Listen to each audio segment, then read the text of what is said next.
غصہ نکالنا اور نصیحت کرنا، اس میں بڑا فرق ہے۔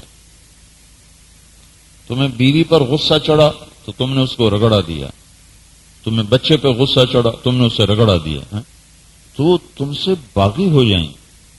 جب غصہ ہو، میری بات یاد رکھ، انسان ہے، ہو تو مجھ سے بھی ہو جاتا ہے، آپ سے بھی ہو جائے گا، لیکن کم از کم ہمیں پتہ تو ہو کہ اصل چیز کیا ہے۔ جب غصے میں ہو چپ ہو جاؤ، اس کو اترنے دو، جب ٹھنڈا ہو جائے پھر اس کو پیار سے سمجھاؤ گے تو انشاءاللہ وہ بھی مانے گا اور تمہارے قریب بھی ہوگا اور تم سے محبت بھی کرے گا۔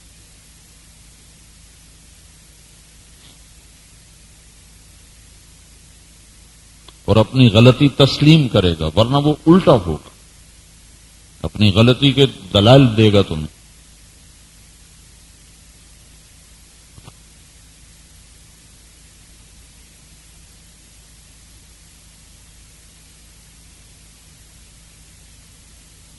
جنید جمشید جب 3 چلے لگا کے ایک شیو کرا گیا، 3 چلے لگانے کے بعد پھر شیو کرا دی،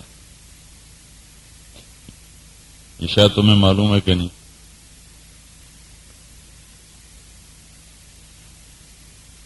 وجہ کیا تھی؟ معاش، پیسہ کوئی نہیں، کاروبار اسے آتا کوئی نہیں، یہ نہیں کہ اس کو موسیقی کا شوق تھا، پیسہ کوئی نہیں، اور زندگی کی عادت پڑ گئی ہے بہت اونچے درجے کی۔ تو 3 چلے لگ گئے، توبہ ہو گئی، کمائی ختم، اور ڈیفنس میں 2 کنال کا گھر، خرچے کہاں سے چلیں؟ تو اب وہ جو شیو کرا رہے، چونکہ ہم تو 6 سال اس کے ساتھ ایسے چلے نہیں ہوں، تو اس کی ہر چیز کا پتہ تھا، اب یہ کیا ہو رہا ہے، اب کیا ہو رہا ہے، اب کیا ہو رہا ہے۔ تو بیچ میں بھی اس کو چیلا لگا کے جاتا تھا، پھر گاتا تھا۔ پھر 3 چلے کے بعد جب اس نے شیو کرائی، پھر تو جو تبلیغ والوں نے اس کو رگڑا دیا اور اسے ذلیل کرنا شروع کیا، اور دوسرے لوگوں نے بھی۔ مجھے ایک صاحب کہنے لگے اب تم جنید جمشید کا نام لینا چھوڑ دو، میں نے کہا کیوں؟ کہو دین کو بدنام کر رہا ہے۔ عبداللہ بن مسعود کے پاس ایک شخص ہے، کہا آپ کا جو فلاں ساتھی ہے نا شراب پیتا ہے، تو فرمانے لگے اس کے ایک عیب کی وجہ سے اس کی باقی صفات کو میں رد کر دوں؟ اللہ اکبر، اس کے ایک عیب کی وجہ سے میں اس کی باقی صفات رد کر دوں، میں اس کی باقی خوبیوں سے محروم ہو جاؤں؟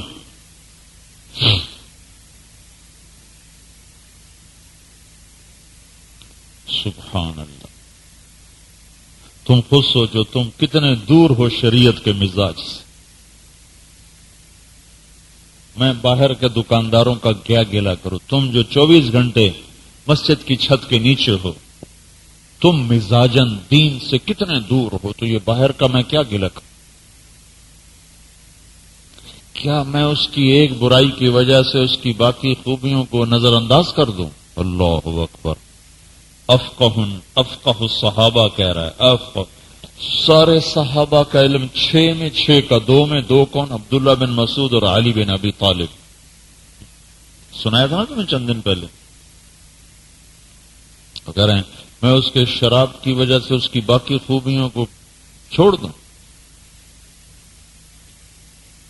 تمہیں کسی پہ تہمت بھی لگی ہوئی ہو نا تمہارے سامنے، تو تم اسے ذلت کی آخری پستیوں میں پھینک دیتے۔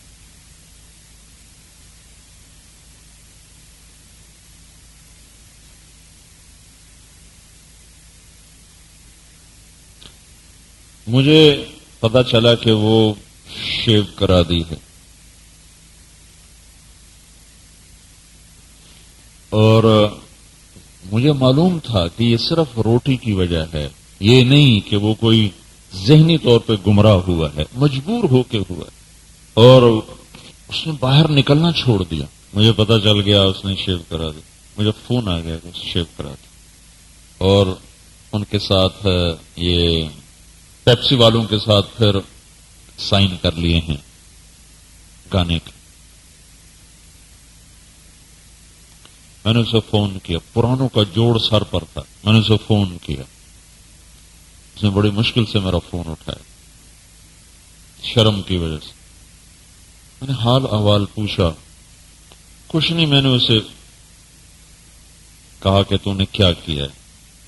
میں نے کہا جوڑ پہ نہیں آؤ گے، تمہارے تو 3 چلے لگے ہیں. وہ کہنے لگا میں کس منہ سے آؤں؟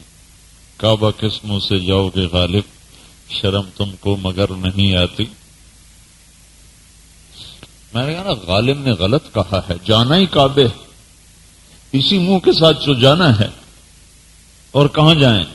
اس میں اقبال نے صحیح کہا ہے، غالب نے نہیں.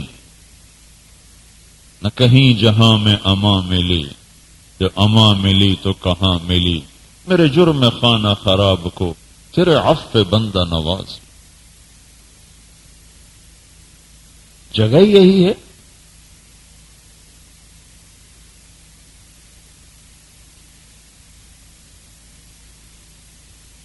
میں نے کہا غالب کی تعبیر غلط ہے.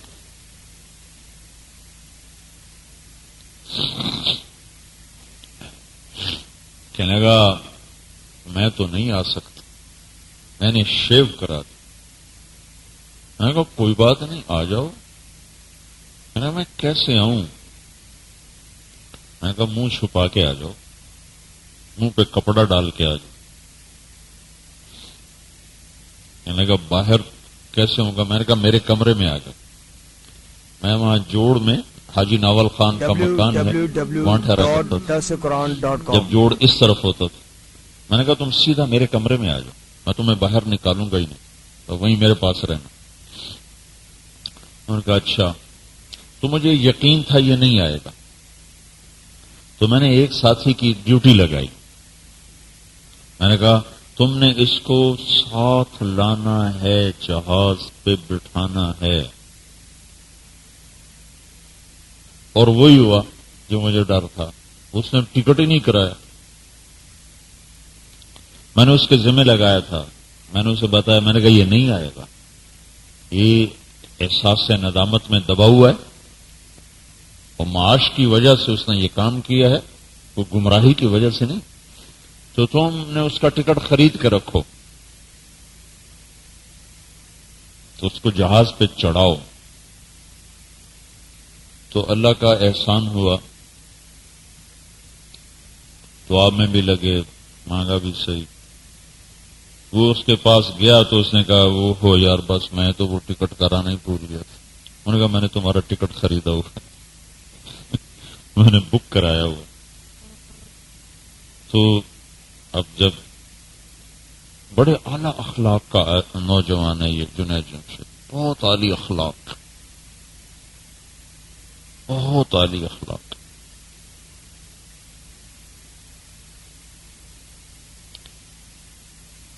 اس کو چڑھا، میں نے اپنی گاڑی بھیجی ایئرپورٹ پر. میں اس کو گاڑی میں بٹھاؤ، سیدھا میرے کمرے میں. میں نے خود اسے تجویز دی، میں نے کہا تم رات کی فلائٹ پہ آؤ جب دیکھنے والے بھی کم ہوں گے.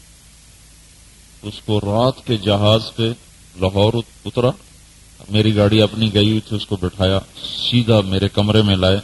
تو وہ ایسے داخل ہوا، یوں کر کے کمرے میں داخل، سارا اس نے چہرہ چھپایا ہوا، بس آنکھیں نہیں. یہ کمرے میں نے کہا اب نقاب اتار دو، اب کوئی نہیں، ابھی تو سارے محرم بیٹھے ہوئے.